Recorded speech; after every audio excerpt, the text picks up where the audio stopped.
नमस्कार, मैं रविश कुमार। प्रधानमंत्री नरेंद्र मोदी 25 नवंबर को नोएडा इंटरनेशनल एयरपोर्ट की आधारशिला रखने वाले हैं। इस प्रोजेक्ट को लेकर एक तरफ बड़े बड़े सपने दिखाए जा रहे हैं, तो दूसरी तरफ इसके लिए जिनके घर उजड़े हैं वो फिलहाल ऐसे हर सपने से खुद को दूर पा रहे हैं। इससे पहले कि आप एयरपोर्ट के बनने के बाद इसे कौन उद्योगपति खरीदेगा, वही वाला तो नहीं खरीदेगा, इस टाइप के लतीफे में व्यस्त हो जाएं, इसकी परवाह करनी चाहिए कि ऐसी बड़ी बड़ी योजनाओं के लिए बड़ी कुर्बानियां कौन देते हैं। किसान किस तरह की मानसिक यातना से गुजरता है, उसे मुआवजा मिलता है, लेकिन वो मुआवजा भी इतनी आसानी से नहीं मिलता। मुआवजा मिलने और नई जगह में बसने से पहले वो अपने गांव और घर से उजड़ता है। क्या आप जानते हैं कि इनके उजड़ने की क्या प्रक्रिया है? या मुआवजा देकर सीधे बुलडोजर चला दिया जाता है, या उससे पहले इन्हें गांव में घुमाया जाता है कि एक बार अपने गांव को जी भर के लिए देख लो। वह एक खुले घर से, किसान एक खुले घर से दड़बे नुमा मकान में जाता है, उसके लिए सब कुछ नया और अनजाना हो जाता है। ये वही किसान हैं जिनकी पहली कुर्बानी के बाद मिडिल क्लास और अमीर क्लास विकास की उड़ान भरता है। कभी आपने नहीं सुना होगा कि किसी अमीर बस्ती को उजाड़कर विकास की कोई नई योजना लॉन्च की जा रही है। अगस्त में रवीश रंजन ने उन किसानों से बात की थी जो किसान अपने घर से उजड़कर नए घरों में बस रहे थे। कुछ साल के बाद जब आप जेवर एयरपोर्ट से किसी जहाज पर बैठिएगा तो इस तरह के उजड़े गांव और सूने आंगन को जरूर याद करिएगा और सोचिएगा कि विकास के लिए कैसे किसानों ने विस्थापन के दर्द को झेला है। जेवर एयरपोर्ट के लिए 8 गांवों का अधिग्रहण हुआ है। यहाँ हमारी 700 गज जगह थी, 700 मीटर, और वहाँ में लिए 300 मीटर। लेकिन ग्रामीणों का आरोप है कि पुराने मकान गिरा दिए गए, लेकिन नए मकान अभी वो नहीं बना पाए हैं। लिहाजा कोई किराए पर तो कोई गिरे मकान में ही रह रहा है। बारिश में भीगते हैं यहाँ पे, और क्या करें, बारिश पड़ती थी, यही जगह पड़े रहते थे, भीगते थे, बुखार हो गया, बीमार हो गए। ये जेवर का इलाका है जहाँ उजड़े गांव वालों को बसाने की तैयारी चल रही है। में सब कुछ खुला था, अच्छा वातावरण था, खुला डुल्ला महसूस होता था। इधर हमको जैसे दर्द में मुर्गी नहीं रहती, मुर्गी ऐसे हमको महसूस हो रहा था। रवीश रंजन ने 14 अगस्त को यह रिपोर्ट फाइल की थी। इस रिपोर्ट के 3.5 महीने बाद यानी 23 नवंबर को अरविंद उत्तम और सौरभ शुक्ला इसी इलाके में फिर से गए। जिस एयरपोर्ट को लेकर सरकार उपलब्धियों की सूची लंबी लंबी बनाए जा रही है, उसी एयरपोर्ट के लिए विस्थापित किसानों की शिकायतों की सूची भी कम लंबी नहीं। सौरभ ने बताया कि जेवर में बनने वाले एयरपोर्ट के कारण 9,000 किसान परिवार विस्थापित होंगे। यह कोई सामान्य संख्या नहीं है। हम जानते हैं कि प्रधानमंत्री किसान आंदोलन के नेताओं से भले बात नहीं करते हैं, उन किसानों से भले बात नहीं करते जो आंदोलन में हैं, लेकिन किसानों का बड़ा सम्मान करते हैं। हमारा सवाल यही है कि इसके भूमि पूजन में क्या ये 9,000 किसान परिवार भी बुलाए जाएंगे जिनकी जमीन पर भूमि पूजन किया जाएगा? पहले चरण में पारोही, रुन्हेरा, रोही, दयानतपुर, किशोरपुर, बनवारी दास की जमीन ली गई है। क्या उन लोगों से पूछा जाएगा कि मकान बनाने, मलबा हटाने का पूरा पैसा सभी को मिला है या नहीं मिला है? तैयारियां जोरों पर हैं, टूटी सड़कें बनाई जा रही हैं, प्रशासनिक अमला रंग रोगन में लगा हुआ है। आखिरकार गुरुवार को प्रधानमंत्री मोदी जो पहुंच रहे हैं जेवर एयरपोर्ट के शिलान्यास के लिए। प्रधानमंत्री के कार्यक्रम वाली जगह से ठीक 700 मीटर दूर रोही गांव में 45 साल के ओमपाल पिछले 3 साल से पॉलीथीन के तंबू में रह रहे हैं। ना ओमपाल को अब तक मुआवजा मिला है और ना ही भूमि अधिग्रहण कानून के तहत रहने के लिए प्लॉट दिया गया है। काफ़ी ठंड लगती है, 3 साल हो गए हम यहीं पे रहते ऐसे ही। कब ना ही प्लॉट दे रहे हैं, नहीं हमें ज़मीन का पैसा मिला, मुआवजा जो ट्रेजरी में जमा 2 साल हो गए हमें फाइल लगाए हुए। क्यों लेट हो रहे हैं? अब ये मालिक ने, ये तो अधिकारियों के हाथ में। दरअसल रोही गांव के सभी घरों को एयरपोर्ट के लिए भूमि अधिग्रहण के बाद ढा दिया गया था, लेकिन अब तक लगभग 100 किसान परिवार ऐसे हैं जिन्हें या तो मुआवजा नहीं मिला, अगर मुआवजा मिला भी है तो कानून के मुताबिक शहर में रहने के लिए प्लॉट नहीं मिला। 82 साल के रामस्वरूप भी 1000 गज के अपने पक्के घर को ढहा दिए जाने के बाद अपनी पत्नी के साथ तंबू बांधकर रहने पर मजबूर हैं। जमीन को मुआवजा जायज ना मिलो, अच्छा, ना ही मकान को मिलो। अच्छा, प्लॉट दियो 90 मीटर, 90 मीटर में हम क्या कर लेंगे? हमें चाहिए, कोर्ट में हमारा केस चल रहा है। क्या मांग कर रहे हैं आप? हम चौगने की मांग है। अच्छा, विस्थापन के लिए हमें जमीन चाहिए कवर्ड एरिया की पूरी। रोही गांव से निकलकर हम एयरपोर्ट के लिए अधिग्रहित किए गए नंगला शरीफ गांव पहुंचे। वहां हमारी मुलाकात 45 साल के हसन मोहम्मद से हुई। हसन मोहम्मद का घर भी 3 साल पहले एयरपोर्ट बनाने के लिए ढहा दिया गया था। तब से वो अपने 4 बच्चों के साथ कंक्रीट के बीच इस तंबू में रहने के लिए मजबूर हैं। हसन को मुआवजा तो मिल गया, पर रहने के लिए प्लॉट नहीं मिला। इसलिए मजबूरी में छोटे बच्चों के साथ 6 बाई 6 के तंबू में इस साल भी ठंड काटने के लिए मजबूर हैं। हमें 5-5.5 लाख रुपए मिल गए हैं। हमें प्लॉट नहीं मिला, मकान का पैसा नहीं मिला। हम सर यही पड़े झोपड़ी में बना के अपनी में झुग्गी में रहते हैं। अब ये छोटे मोटे बच्चे हैं, अब इनने कहाँ ले जाके पटके हम ले जाके। कागज बिल्कुल तैयार है जी, देख सकते हो आप भी। कागज में कोई कमी हो तो ये लिखा तो उनकी हाथ की है, कोई मेरे हाथ की नहीं है। नंगला शरीफ गांव के करीब 15 किसान परिवार हैं जो ऐसे तंबू में रहने पर मजबूर हैं। यहाँ बिजली काट दी गई है और पानी का इंतजाम नहीं है। बिजली नहीं, कुछ भी नहीं, काट ली, घर फोड़ दिए हमारे, बिजली काट दी। बिजली नहीं है? नहीं है जी। मुआवजा मिला अभी? अभी मुआवजे नहीं मिले। जिन लोगों को 100 गज का प्लॉट मिल गया वो यहाँ अपने जानवरों के लिए रहने पर मजबूर हैं, क्योंकि 100 गज के प्लॉट में खुद रहें या अपनी गाय भैंसों को रखें। मुझे 50 मीटर का प्लॉट दिया है, उसमें मैं रहूं कि अपने पशु न रखूं, क्या करूं मैं? पशु वहाँ पर हम पाल नहीं सकते। क्यों? बस शर्त लिखी हुई है जी कि आप पशु बकरी भैंस कुछ नहीं पालोगे यहाँ पर। अलग दे दो। अच्छा, हाँ जी, पशु आड़। तो कैसे चलाओगे अपना काम? बस जी, ये सबसे सिरदर्द बना हुआ मैटर है जी हमारे साथ में। खेड़ा दयानतपुर के रहने वाले 62 साल के अजय प्रताप सिंह लगभग 500 किसानों के साथ मिलकर भूमि अधिग्रहण के खिलाफ इलाहाबाद हाईकोर्ट पहुंच गए हैं। अजय प्रताप का आरोप है कि सरकार ने किसानों को 4 गुना मुआवजा देने की बजाय 2 गुना मुआवजा ही दिया है। पहले इन गांव को शहरी क्षेत्र दिखाया, फिर तकनीकी खामी बताकर आबादी को ग्रामीण घोषित कर दिया। नियम के मुताबिक अगर जमीन शहरी है तो मुआवजा सर्किल रेट का 2 गुना मिलता है और ग्रामीण क्षेत्र में मुआवजा 4 गुना देना पड़ता है। ऐसा कहीं देश में नहीं हुआ जहां ग्रामीण आबादी को ग्रामीण मान लिया जाए और कृषि भूमि को शहरी मान लिया जाए। 2 गुना दिया गया, 4 गुना नहीं दिया। हम ग्रामीण हैं तो हमें 4 गुना मुआवजा चाहिए। जेवर से बीजेपी के विधायक धीरेन्द्र सिंह मानते हैं कि अधिग्रहण में जल्दीबाजी हुई है, जिस वजह से किसानों को सही मुआवजा और निवास नहीं मिल पाया है। किसानों को जो विस्थापन हुआ है उसमें समय की और आवश्यकता थी, लेकिन चूंकि उत्तर प्रदेश सरकार का समझौता था संबंधित कंपनी से कि कब तक उन्हें जमीन को दिया जाना, उसलिए किसान भाइयों को दिक्कत तो हुई है, लेकिन अधिकारियों के साथ बैठकर हम उनकी दिक्कतों का समाधान कराने के लिए समय समय पर बैठकें करते हैं। गुरुवार को यहाँ बड़ी रैली होगी। बीजेपी सरकार बताएगी कि कैसे यहाँ चमकता एयरपोर्ट बनेगा, लेकिन सच ये भी है कि जिन किसानों की जमीन पर ये दावे किए जा रहे हैं वो अपने घर उजड़ जाने के बाद तंबुओं में रहने पर मजबूर हैं।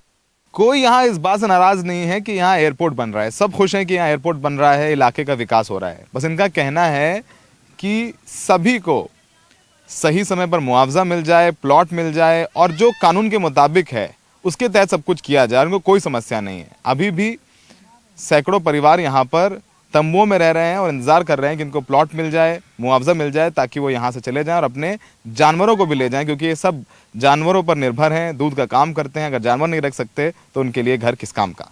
सहयोगी मोहम्मद मुर्सिदीन के साथ जेवर में सौरभ शुक्ला, एनडीटीवी इंडिया। हर कोई गांव लौटना चाहता है, नहीं लौट पाता तब भी यादों में रोज लौटता है। अमेरिका जाकर भी लोग अपने गांव को याद करते हैं। एक भरोसा रहता है कि उनका गांव वहां रहेगा, शहर भले कई बदल जाएं, वे कभी भी उस गांव में जा सकते हैं। शहर में तो खुली हुई जगह है नहीं, और देहात में हम थोड़ा ज़्यादा जगह में रहते, पशुपालन भी करते, और शहर के अंदर वो वहाँ पे सब मुमकिन नहीं होगा, तो हमें तो परेशानी होगी।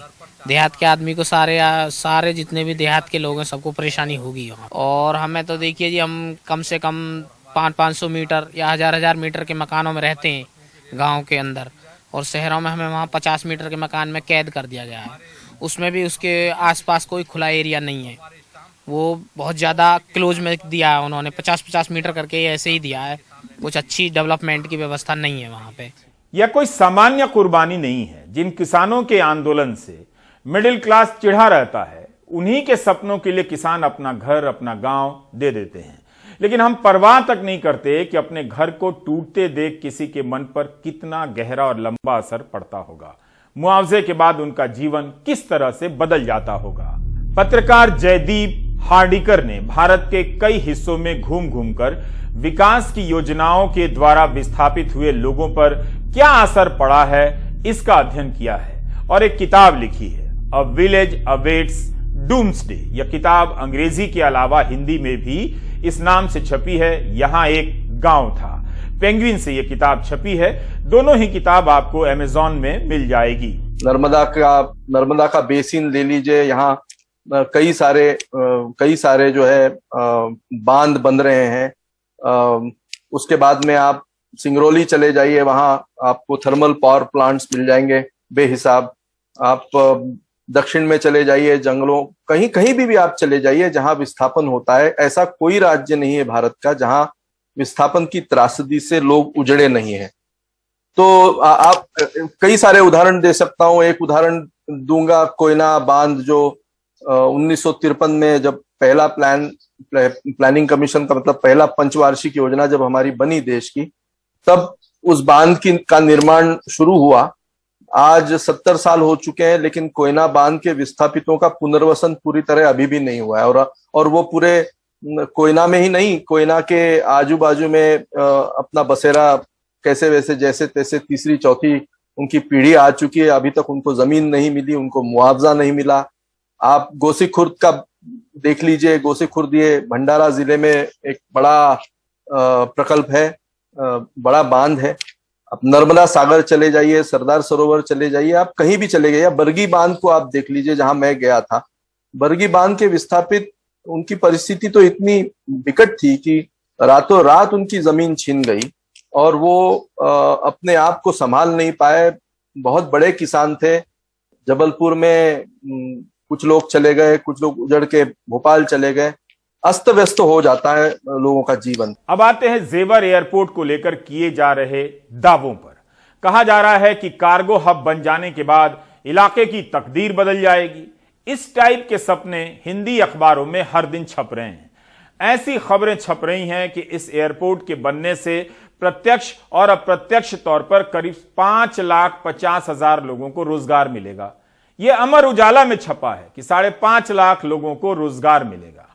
पीआईबी की एक प्रेस रिलीज है। भारतमाला प्रोजेक्ट के तहत बन रहे इस हब के कारण प्रत्यक्ष और अप्रत्यक्ष तौर पर 20 लाख लोगों को रोजगार मिलेगा। असम में 20 लाख लोगों को रोजगार मिल रहा है, क्या नोएडा में केवल 5.5 लाख मिलेगा? यह दावा किस आधार पर किया जाता है कि 20 लाख को रोजगार मिलेगा या 5 लाख को रोजगार मिलेगा? इस तरह के दावों की जवाबदेही क्यों नहीं तय की जाती है? इसी तरह 2016 में जब मोदी सरकार ने टेक्सटाइल सेक्टर को 6,000 करोड़ का पैकेज दिया तो कह दिया कि 3 साल में 1 करोड़ रोजगार मिलेगा इस सेक्टर में। जब संसद में सवाल किया गया तब कपड़ा राज्य मंत्री दर्शना जारदोश कहती हैं कि सरकार टेक्सटाइल सेक्टर में रोजगार पैदा होने का लक्ष्य नहीं तय करती है। अंग्रेजी में ऐसे लिखा है, the government doesn't fix target for employment generation in textile sector. यह सवाल बीजेपी के सांसद अशोक महादेव राव नेते ने ही पूछा था कि क्या यह सही है कि पिछले 5 वर्षों में टेक्सटाइल सेक्टर में लक्ष्य से बहुत कम रोजगार पैदा हुआ है। जब जेवर एयरपोर्ट को लेकर रोजगार के दावे किए जाएंगे या किए जा रहे हैं तो आप पूछिए कि टेक्सटाइल सेक्टर में क्या 1 करोड़ रोजगार आया? यह बात तो 2016 में सरकार ने कही थी, 2021 में तो आप पूछ ही सकते हैं। एक और उदाहरण देना चाहता हूं आपको। गुजरात में 3,000 करोड़ की लागत से सरदार पटेल की मूर्ति बनी। इसके लिए भी जमीनें ली गई। हम केवल मूर्ति देखते हैं और सराहते हैं, लेकिन जिन किसानों ने जमीन दी उनका क्या हुआ? क्या इस मूर्ति के कारण उनकी तकदीर बदली या मुआवजे के साथ उनकी कहानी खत्म हो गई? अब वहां के किसानों का हाल कोई नहीं लेता और ना बताया जाता है। इसे लेकर पीयूष गोयल का एक चर्चित बयान याद दिलाना चाहता हूं। उन्होंने कहा था कि आने वाले वर्षों में स्टैच्यू ऑफ यूनिटी के इकोसिस्टम में 1 लाख करोड़ का कारोबार पनपेगा। The Statue of Unity alone at Kevadia will create an ecosystem which can generate 1 lakh crores, that's about $15 billion, only in and around the Statue of Unity and all the engagements associated with that over the next 4 or 5 years. It can create an annual $15 billion ecosystem. हम आपको कितना याद दिलाएं, लेकिन इन्हीं पीयूष गोयल का एक और बयान एडजस्ट तो हो ही सकता है, याद दिला सकते हैं। जब वे रेल मंत्री बने, उन्होंने कहा कि 1 साल के भीतर रेलवे के इकोसिस्टम में 10 लाख नौकरियां दी जा सकती। कुछ भी बोल दो, क्या उनके इस बयान का हिसाब दिया जा सकता है? कोई देगा? जेवर की तरह असम में बन रहे कार्गो हब से 20 लाख रोजगार पैदा होगा। किसी एक प्रोजेक्ट का सरकार हिसाब दे दे, एक प्रोजेक्ट का, कि हमने कहा था कितना रोजगार पैदा होगा और इतना ही हुआ। इसलिए जेवर एयरपोर्ट को लेकर जब इस तरह के दावे किए जाएं कि 5.5 लाख रोजगार मिलेगा, तो इन बातों को याद कीजिएगा। जेवर एयरपोर्ट को तमाम खबरों में देश का पहला मल्टी कार्गो हब लिखा जा रहा है। इसी तरह का कार्गो हब नागपुर में भी 15 साल से बन रहा है, और जो आज तक बनकर तैयार नहीं हुआ, बल्कि 15 साल से भी ज्यादा हो गए। पत्रकार जयदीप हार्डिकर ने इंडिया टुगेदर नाम की वेबसाइट पर नागपुर के मिहान प्रोजेक्ट के बारे में खूब लिखा है। जब आप उस प्रोजेक्ट से जुड़ी पुरानी खबरों को पढ़ेंगे तो पता चलेगा कि शुरू में कैसे कैसे सपने दिखाए जाते थे। सपने दिखाने वाले बाजी मार जाते हैं और सपने देखने वाले बर्बाद हो जाते हैं। एक बड़े सपने को पूरा कैसे करते हैं, ये नागपुर और विदर्भ के लोगों के साथ मिलकर नितिन गडकरी जी ने दिखाया है। अपना नागपुर और विदर्भ क्षेत्र आर्थिक गतिविधियों का सबसे बड़ा केंद्र कैसे बने, युवाओं को रोजगार के असीमित मौके कैसे दिए जा सकें, इन्हीं सवालों और सोच के साथ केंद्रीय मंत्री नितिन गडकरी ने सबसे पहले multi modal international cargo hub and airport at Nagpur यानी मिहान की संकल्पना सबके सामने रखी। नागपुर की यह वीडियो नितिन गडकरी के YouTube चैनल पर आज भी है। इसमें दावा किया गया है कि मिहान की कल्पना सबसे पहले नितिन गडकरी ने की। दावे के वीडियो में प्रोजेक्ट को सपने जैसा सच दिखाया गया है, लेकिन आज तक यह प्रोजेक्ट सपना ही है, अधूरा रह गया। इसके बाद भी पिछले साल इसी नवंबर में इस वीडियो को अपलोड किया गया है, यानी जो प्रोजेक्ट फेल है उसका भी प्रचार अपने फायदे में किया जा रहा है। साल 2014 में उन्होंने 50,000 युवाओं को मिहान के तहत रोजगार का वादा किया।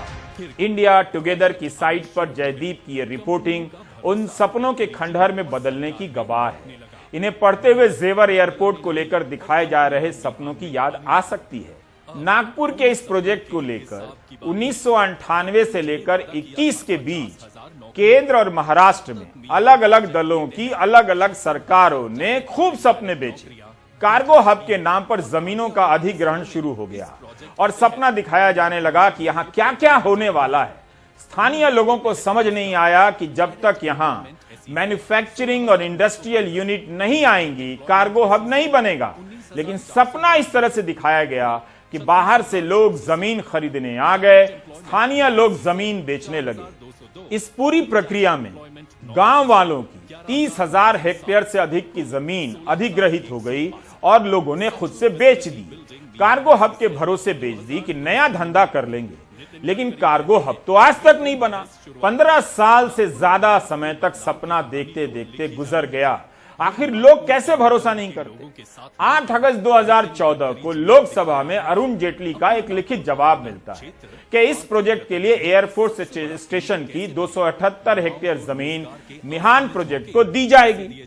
इसके अलावा 2015 में भी रक्षा मंत्री मनोहर पर्रिकर का लोकसभा में एक जवाब है, लिखित जवाब है कि कैबिनेट ने एयरफोर्स की 278 एकड़ जमीन महाराष्ट्र सरकार को देने के आग्रह पर मुहर लगा दी है। ऐसी खबरों में जब आप केंद्रीय मंत्री के बयान को देखते हैं कि प्रधानमंत्री की कैबिनेट है, इसमें रक्षा मंत्रालय जुड़ा है, राज्य सरकार जुड़ी है, तब यकीन करने लगते हैं, मजबूर हो जाते हैं और किसी को भी लगेगा कि सरकार प्रोजेक्ट बनवा रही है तो इस जगह की तस्वीर बदल जाएगी। लेकिन फरवरी 2021 में नागपुर से सांसद और परिवहन मंत्री गडकरी का एक बयान आता है। 1 फरवरी के इंडियन एक्सप्रेस में गडकरी का बयान छपा है। पत्रकारों ने उनसे पूछा कि मेहान यानी नागपुर का कार्गो हब कब बनेगा, तो गडकरी जवाब देते हैं कि मुझे नहीं लगता कि कभी बनेगा, मुझे लगता है कि इसे प्रोत्साहित नहीं किया जाना चाहिए। खबरों में लिखा है कि गडकरी मानते हैं कि इस प्रोजेक्ट को लेकर अब बात नहीं होनी चाहिए। तब गडकरी एक और बात कहते हैं कि हम वर्धा जिले के सिंधी में कार्गो हब बनाने की योजना बना रहे हैं। एक जगह फेल तो दूसरी जगह का सपना दिखा दो, शिफ्ट करते रहो। अगर इसे समझना है तो इस दौर में हर खबर को पढ़ने के साथ उस खबर से मिलती जुलती पुरानी खबरों को पढ़ा कीजिए। हमारी यह आदत ना होती तो आपको यह नहीं बता पाते कि इसी साल फरवरी में नागपुर के जिस कार्गो हब को गडकरी बेकार बता रहे थे, उसी कार्गो हब को लेकर 2009 के चुनाव में सपने दिखा रहे थे। और यह खबर भी उसी एक्सप्रेस की खबर का हिस्सा है। लिखा है कि 2009 के चुनाव के पहले गडकरी ने नागपुर के यशवंत स्टेडियम में एक बड़ा कार्यक्रम किया। बहुत लोग आए और कहा कि उनका सपना है कि मेहान सफल हो, रोजगार के सपने दिखाए और यह भी कहा कि इससे विदर्भ जैसे पिछड़े इलाके में विकास की शुरुआत हो जाएगी। राजनीति में आप कुछ भी बोल सकते हैं, यह फायदा है पॉलिटिक्स में। इसी तरह का कार्गो हब नागपुर में 1998 से बनना शुरू हुआ। उसे भी देश का पहला कार्गो हब कहा जाता रहा। उस प्रोजेक्ट का संक्षेप में नाम है मेहान। लेकिन इसके पहले आप इसे देखें, पुरानी खबर है, यह भी याद कीजिए। 2017 में कैबिनेट ने 35 प्रोजेक्ट को मंजूरी दी और कहा कि मल्टी मॉडल लॉजिस्टिक पार्क के रूप में इन्हें विकसित किया जाएगा। 2017 से 2021 आ गया। उस फैसले के बारे में संसद में इसी जुलाई में सरकार ने कहा कि इनमें से 32 प्रोजेक्ट बनने लायक हैं या नहीं, इसका अध्ययन हो रहा है। अभी जमीन की पहचान हो रही है, प्रोजेक्ट रिपोर्ट वगैरह तैयार किया जा रहा है। चेन्नई, बेंगलुरु और नागपुर और गुवाहाटी का जिक्र है जिनके लिए जमीन ली जा चुकी है, मगर नागपुर में बनने वाले हब की हकीकत कुछ और है जो अब बता रहा हूं। पत्रकार जयदीप हार्डिकर कहते हैं कि नागपुर में कार्गो हब के नाम पर जो सपना बेचा गया, उससे स्थानीय लोग बर्बाद हो गए। सबसे ज्यादा बर्बादी आई शिवन गांव में। पहले से भी इसकी जमीनें विकास की योजनाओं के लिए ली जाती रहीं, लेकिन कार्गो हब के नाम पर एक साथ 1500 हेक्टेयर जमीन चली गई। गांव खाली सा हो गया। उसके पहले इस गांव के लोग साल में 25 से 29 करोड़ का दूध उत्पादन करते थे। 5000 भैंसें थीं, 2000 गाय थीं। यहां हर दिन 40,000 लीटर दूध का उत्पादन होता था। लेकिन जमीन अधिग्रहण के बाद सब बर्बाद। यही नहीं, गांव के लोगों के पास मुआवजे का पैसा आया तो उस पैसे को ठगने के लिए नौकरी दिलाने के नाम पर कई लोग आ गए। चिट फंड कंपनियां आ गई जो उनके पैसे को 2 साल में 2 गुना 3 गुना करने का सपना दिखाने लगी। गांव के लोग थे, जमीन बेचकर ही नहीं बर्बाद हुए, बल्कि इन सब चक्रों में भी बर्बाद हो गए। वास्तव में ये बेसिकली हवा में प्रोजेक्ट रहा। ये प्रोजेक्ट कभी शुरू ही नहीं हुआ। इंटरनेशनल एयरपोर्ट जरूर बन गया, लेकिन नागपुर और नागपुर के अगल बगल के इलाकों से बाहर भेजने के लिए कोई सामान नहीं था। तो इसमें बिजनेस किस चीज का होना था ये तो पता ही नहीं चला। हाँ, हुआ ये कि 15-20 गांव उजड़ गए, उनकी जमीनें गई, खेती गई, मवेशियां गए, दूध का धंधा चला गया। बहुत बड़ा इंफ्रास्ट्रक्चर खड़ा हो गया जो नागपुर से कुछ और 40-50 किलोमीटर दूर पे भी किया जा सकता था। और बहुत बड़े पैमाने पर नागपुर शहर के आजू बाजू की जो खेती की जमीन थी, वो खेती की जमीन रियल एस्टेट में कन्वर्ट हो गई। अगर आप नागपुर के इर्द गिर्द घूमेंगे तो आपको ये देखने को मिलेगा कि बंजर की बंजर जमीन है। बेसिकली ये सारे लैंड प्लॉट्स हो गए। प्रोजेक्ट तो आया नहीं, इकोनॉमी बढ़ी नहीं। हुआ ये कि 15-20 गांव की आबादी इस विस्थापन की त्रासदी में फंस गई। जिस गांव की जमीन, शिवनगांव नाम का जो गांव है, उस गांव की जमीन जो एयरपोर्ट के एक्सपांशन के लिए एक्वायर की गई, उनका पुनर्वसन अभी तक नहीं हुआ है, तो वो वहां से उठने के लिए तैयार नहीं है। उनकी खेती की जमीन चली गई है। इमारत बना देने से, रनवे बना देने से कोई कार्गो हब सफल हो जाए ये जरूरी नहीं। हम ये नहीं कहते कि जेवर का सफल नहीं होगा, लेकिन इस वक्त जो सपने बेचे जा रहे हैं उन सपनों की जवाबदेही होनी चाहिए। शिलान्यास के पत्थर पर ही उन वादों को, उन दावों को लिख दिया जाना चाहिए जो 25 तारीख को किए जाएंगे, ताकि महंगाई को सपोर्ट करने वाले हमारे देश के योग्य युवा इसका भी सपोर्ट कर सकें कि जब हम 110 रुपए पेट्रोल भरा सकते हैं तो नौकरी क्यों चाहिए। सरकार का काम था सपना दिखाना, हम युवाओं का काम था सपना देख लेना। ऐसे सुंदर और योग्य युवाओं के रहते देश वाकई सपनों के समान लगता है। आप सपना नहीं, प्राइम टाइम देख रहे हैं। ब्रेक ले लीजिए।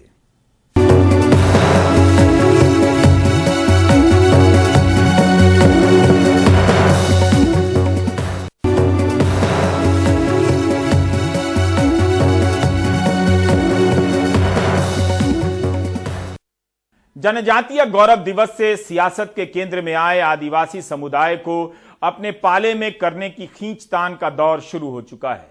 स्वतंत्रता संग्राम के जननायक बिरसा मुंडा की जन्मतिथि मनाने के बाद अब चर्चा में टंट्या मामा का बलिदान दिवस है। इसके अलावा टंट्या भील की जयंती पर यात्रा निकालने का कार्यक्रम है, जिसे कांग्रेस आदिवासी युवाओं को गुमराह करने का काम बता रही है। और भी कई तरह के ऐलान किए जा रहे हैं। प्राथमिक स्वास्थ्य केंद्र मानपुर का नाम जननायक टंट्या भील के नाम पे रखा जाएगा और पाताल पानी में जो टंट्या मामा का मंदिर है उसका भी जीर्णोद्धार करवाया जाएगा और इंदौर शहर में भंवरकुआ चौराहे का नाम परिवर्तित करके जननायक टंट्या भील चौराहे के नाम से किया जाएगा। आपको लग रहा होगा नाम में क्या रखा है। एक टंट्या मामा के नाम पर अचानक 4 सरकारी प्रतिष्ठान, लेकिन जनाब नाम बदलने में सियासत रखी है, क्योंकि मध्य प्रदेश में आदिवासियों की जनसंख्या लगभग 1 करोड़ 65 लाख है। विधानसभा की 230 में से 47 सीटें आदिवासियों के लिए आरक्षित हैं। 2008 में बीजेपी ने उनमें से 29 जीती। 2013 में आंकड़ा बढ़ा, 31 आदिवासी विधायक बीजेपी के टिकट पर जीते, लेकिन 2018 में 47 आरक्षित सीटों में बीजेपी को सिर्फ 16 सीटें मिली। इसके अलावा 84 सीटें ऐसी भी हैं जहां आदिवासी जीत और हार तय करते हैं। इसलिए आजकल आदिवासी कैमरों के सामने मुख्यमंत्री निवास में खाना भी खा रहे हैं। सेल्फी विद सीएम का भी दौर है, निशाने पर कांग्रेस है। अरे ट्राइबल यूनिवर्सिटी का नाम तो ट्राइबल के नाम पर रख देते रे। ट्राइबल यूनिवर्सिटी का नाम भी रखा तो इंदिरा जी के नाम पर रखा।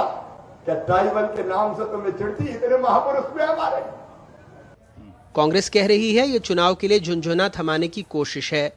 आज जननायक को शहीद याद आ रहे, मोदी आ रहे, ये शिवराज जी आज अपने रेलवे के नाम बदल रहे हैं स्टेशनों के। भाई अगर आपको विकास करना है तो आदिवासी फंड का उपयोग करें, छठी यूनिवर्सिटी लागू करें जहां आदिवासी बाहुल्य क्षेत्र है। ये तो आपने किया नहीं। वैसे इन प्रतीकों के अलावा कुछ और सच्चाई भी है। 15 नवंबर को भोपाल आए बड़वानी लिम्बी के मीठाराम घर नहीं लौट सके। भोपाल में ही सड़क हादसे में मौत हो गई। परिजन कहते हैं कोई देखने तक नहीं आया। अब जनप्रतिनिधि जो ना मुख्यमंत्री वहीं पे, प्रधानमंत्री वहीं पे, तो ऐसा कार्यक्रम में उसका जो ना तत्काल उसका इलाज हो जाता, भर्ती हो जाता तो इसकी जान भी बच सकती थी। सरकारी समाचारों के बीच एनसीआरबी के आंकड़े 30 को और बढ़ाते हैं, जिसके मुताबिक मध्य प्रदेश में 2020 में आदिवासियों के प्रति अत्याचार के 2401 मामले दर्ज हुए। 2019 में यह आंकड़ा 1922 था। 2018 में 1867, यानी 2 साल में 28% ज्यादा। इन सब के बीच आदिवासियों को आवासीय भू अधिकार पत्र, राशन आपके गांव, महुए को हेरिटेज शराब का दर्जा, छोटे मुकदमे वापस लेने, साहूकारों से अधिक ब्याज दर पर लिए गए ऋण समाप्त होने जैसे कई ऐलान भी हुए हैं।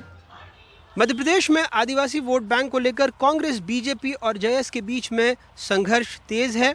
हर दल आदिवासियों के प्रतीकों, उनके मुद्दों को लेकर मैदान में नजर आने की होड़ में है, लेकिन एक छोटे से उदाहरण से आप समझ पाएंगे नीति, नियत और ऐलान के बीच फर्क को।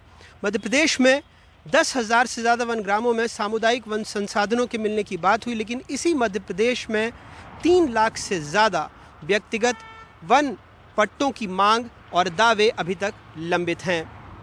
बड़वानी से मुनाफ, रीवा से जावेद और भोपाल से कैमरा पर्सन रिजवान खान के साथ अनुराग द्वारी, एनडीटीवी इंडिया। आप देख रहे थे प्राइम टाइम। नमस्कार।